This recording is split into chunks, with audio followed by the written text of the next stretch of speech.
तीन राज्यों में जीत के बाद देश के 12 राज्यों में बीजेपी की सरकार, 3 राज्यों तक सिमटी कांग्रेस।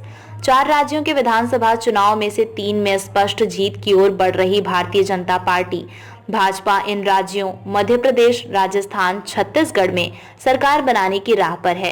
इन तीनों राज्यों में जीत के बाद वो अब अपने दम पर 12 राज्यों में सत्ता में होगी, जबकि दूसरी सबसे बड़ी राष्ट्रीय पार्टी कांग्रेस राजस्थान और छत्तीसगढ़ में हारने के बाद 3 राज्यों में सिमट जाएगी।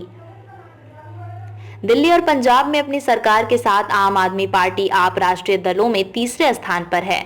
12 राज्यों में होगी बीजेपी की सत्ता। केंद्र में सत्तारूढ़ भाजपा उत्तराखंड, हरियाणा, उत्तर प्रदेश, गुजरात, गोवा, असम, त्रिपुरा, मणिपुर, अरुणाचल प्रदेश में सत्ता में है और आज जारी मतगणना के रुझान यदि परिणामों में बदल जाते हैं तो वो मध्य प्रदेश में सत्ता बरकरार रखेगी तथा राजस्थान और छत्तीसगढ़ को कांग्रेस से छीन लेगी। इसके अलावा भाजपा 4 राज्यों महाराष्ट्र, मेघालय, नागालैंड और सिक्किम में सत्तारूढ़ गठबंधन का भी हिस्सा है। 3 राज्यों में कांग्रेस की सत्ता। कांग्रेस अब अपने दम पर 3 राज्यों कर्नाटक, हिमाचल प्रदेश और तेलंगाना में सत्ता में होगी। तेलंगाना में कांग्रेस अपनी निकटतम प्रतिद्वंदी सत्तारूढ़ भारत राष्ट्र समिति बीआरएस को हराकर जीत की हासिल की है।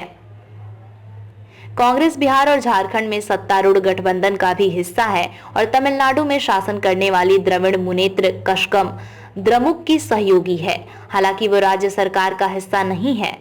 आप बनी दूसरी सबसे बड़ी विपक्षी पार्टी। नतीजों ने एक प्रमुख विपक्षी दल के रूप में आप की स्थिति को मजबूत किया।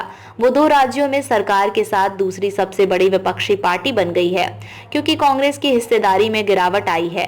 आप नेता जैस्मिन शाह ने एक्स पर एक पोस्ट में कहा कि आज के परिणामों के बाद आम आदमी पार्टी 2 राज्य सरकारों पंजाब और दिल्ली के साथ उत्तर भारत में सबसे बड़ी विपक्षी पार्टी के रूप में उभरी है। चुनाव का अगला दौर 2024 में।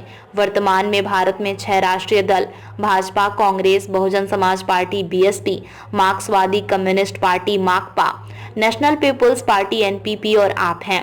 विधानसभा चुनाव का अगला दौर 2024 में होगा, जब सिक्किम, अरुणाचल प्रदेश, उड़ीसा और आंध्र प्रदेश में चुनाव होंगे।